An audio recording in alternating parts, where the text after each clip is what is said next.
Medyum Carlos Mirabelli. Carlos Mirabelli tüm zamanların en iyi medyumu olarak kabul edilmektedir. 2 Ocak 1889'da Brezilya, São Paulo, Botucatu'da doğdu. Ruhsal yetenekleri çok küçük yaşlarda ortaya çıktı ve gittikçe gelişerek Mirabelli mucizeleri adını aldı. 1930'larda cisimleri hareket ettiriyor, gündüz saatlerinde veya uyurken ruhsal görüntüler oluşturuyordu. Sonraki yıllarda ruhsal celseler düzenleyerek öteki dünya ile ilişkiler kurdu. Aralarında dönemin önemli bilim adamları olan Miguel Carl, Enrique de Caxias, Carlos de Castro ve Tadeo Medeiros bulduğu bir grup uzman Mirabelli'yi uzun süre deneylere tabi tuttular ve sonunda bir şarlatanlık olmadığına karar verdiler. Dünyanın her yerinden gelen bilimcilerin tanıklığı ile gözle görülür medyumik olaylar gerçekleştirmişti. Mirabelli'nin yeteneği ne bugüne kadar tekrarlanabildi ne de ona yakın yeteneklerde bir diğer medyuma rastlandı. 1927 yılında Brezilya'da yayınlanan O Medium Mirabelli adlı 74 sayfalık kitapçıkta Mirabelli'nin gün ışığında yüzlerce tanığın önünde yeteneklerin sergilediği ve Brezilya'nın sosyal ve bilimsel çevrelerinde olay haline geldiği yazmaktadır. Tanıkların arasında Brezilya Devlet Başkanı, Devlet Sekreteri, 2 tıp profesörü, 72 doktor, 12 mühendis, 36 avukat, 89 resmi görevli, 25 subay, 52 banker, 128 iş adamı, 22 diş hekimi ve çeşitli inançlara mensup din görevlileri bulunuyordu. Böylesine önemli bir başka örnek yoktur. Mirabelli aralarında devlet başkanlarının da bulunduğu çok önemli insanların karşısında sınanmış ve 20'den fazla bilim adamı tarafından test edilerek yetenekleri araştırılmıştı. 1927 yılında bir dizi deneyden sonra kurulmasına karar verilen Ruhsal Araştırmalar Akademisi'nin geliştirdiği metodu Avrupalı medyumların da sınanması amacıyla yayınlandı. Akademinin araştırmacıları 3'e bölünmüştü. Bir grup trans medyumu yani konuşan medyum ile 189 oturum yaparken diğer bir grup otomatik yazıcı medyumlarla 85 olumlu, 8 olumsuz oturum gerçekleştirdi. Üçüncü grup ise fiziksel fenomenleri araştırıyordu. 63 olumlu, 47 olumsuz oturum yapıldı. Olumlu 40 oturum gün ışığında, 23'ü normal elektrik ışığında medyum bağlanarak yapılmış. Daha önce ve sonrasında oda tamamıyla aranmıştı. Mirabelli temel eğitim görmüş, normal bir bilince sahip ve doğduğu yörenin şivesiyle konuşan bir insandı. Ama transa girdikten sonra 26 dil konuşuyordu. Bu dillerin arasında Almanca, Fransızca, Flemenkçe, 4 İtalyan diyalekti, Çekçe, Arapça, Japonca, İspanyolca, Rusça, Türkçe, İbranice, Arnavutça, çeşitli Afrika diyalektikleri, Latince, Çince, modern Yunanca, Polonyaca, Suriye, Mısırca ve antik Yunanca da vardı.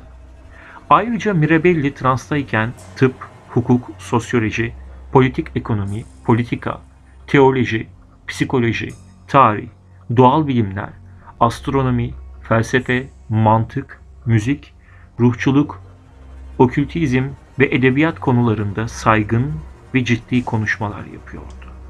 Bir diğer olay fakültedeki deneylerde yaşandı. Mirabelli 28 ayrı dilde yazıyordu. Oturuyor, yazmaya başlıyor ve usta bir yazarın yazma hızını 2 defa aşan bir hızda yazıyordu.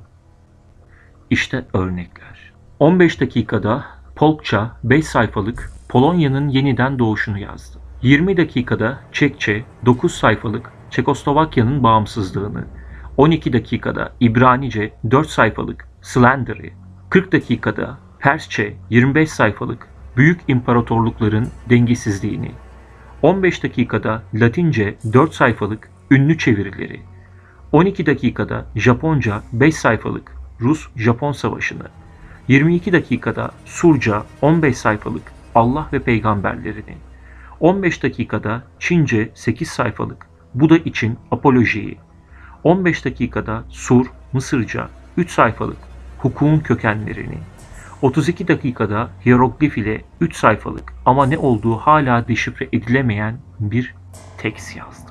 Hakkında söylenilen pek çok gizemli olay vardı. Bunlardan bazıları bir seansta çağırdığı, materyalize olmuş hayaletti. Elle tutulan hayaletin nabzı atıyordu. Mirabelli inanılmazdı.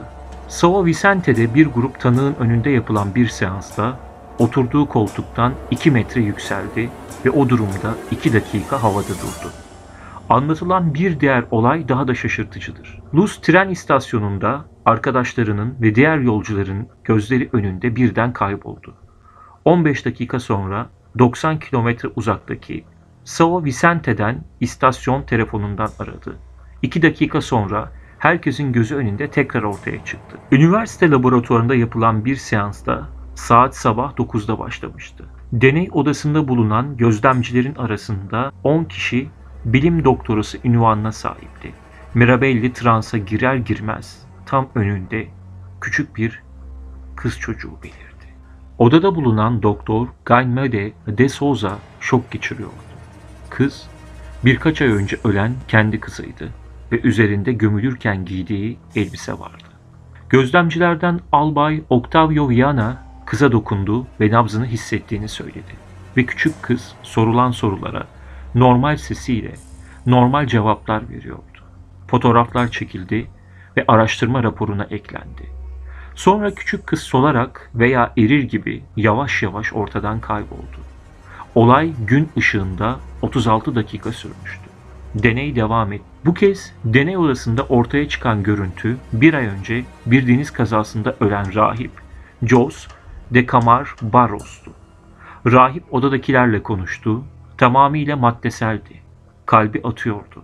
Doktorlar dişlerine, karnına ve parmaklarına dokundular. Sonra o da erir gibi siste kayboldu.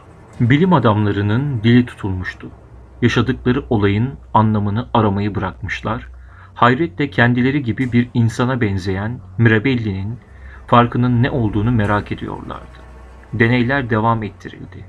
Santos kentinde yapılan deneyler öğleden sonra saat 03:15'te başlatıldı. Salonda 60 tanık vardı. Tanıklar daha sonra olanların yazıldığı raporu hep birlikte imzaladılar. Yine bir görüntü oluşmuştu. Bu kez yeni ölen saygın doktor Bezerre de Menenses karşılarındaydı. Ölü doktorun görüntüsü uzun uzun konuşarak tanıkların kendisiyle konuştuklarından emin olmalarını istedi.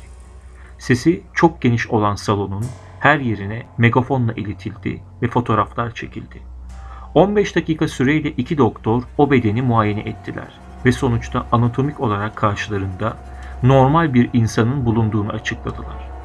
Bu arada ölü doktor bazı izleyicilerle el sıkıştı ve sonra da kaybolmaya başladı.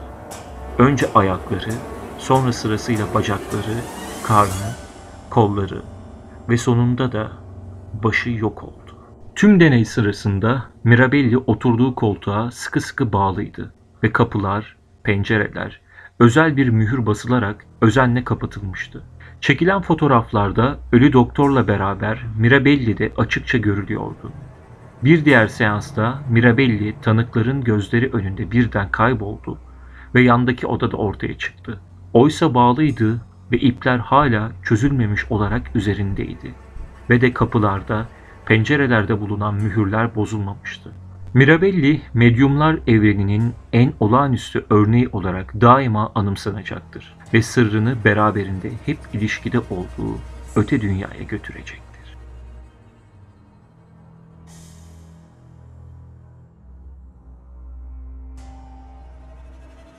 Videolarımızın devamı için kanalımıza abone olmayı unutmayın.